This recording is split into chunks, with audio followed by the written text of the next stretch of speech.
Harvard has decided that water is one of the issues that they want to be a priority for the university. So we have a group of faculty who came here.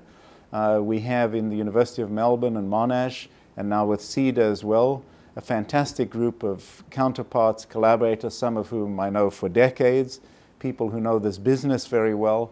And we see this as an enormous opportunity for joint research, for sharing graduate students, getting our graduate students to come here, yours to come to us, and build a truly horizontal partnership between important universities in Australia and our university. One of the myths is that Australia is very limited in its population and economic development by its access to water. Well, actually, that's not quite true.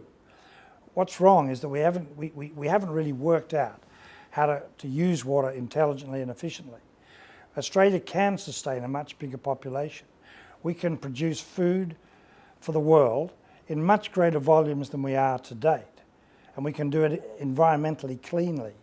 But we've just got to get our institutions right. And that's what this project's about. 2 years from now, we hope to be communicating an improved set of relationships that'll help everybody treat water as something great rather than an obstacle or a worry.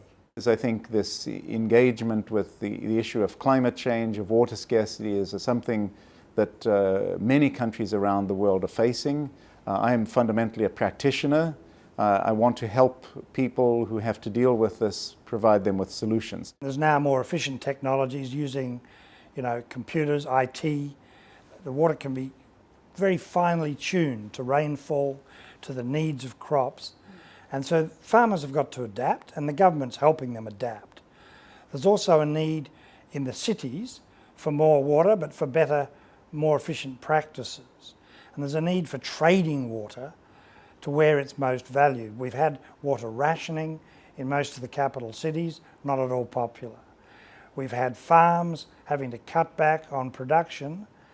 But when we look at the numbers, there's actually not a shortage of water. It's just that we're inefficient, we have leakages, we have evaporation, we have wastage. So this project is to try and bring best practice, technologies, arrangements, institutional reforms to the water sector, the way we have in some other areas.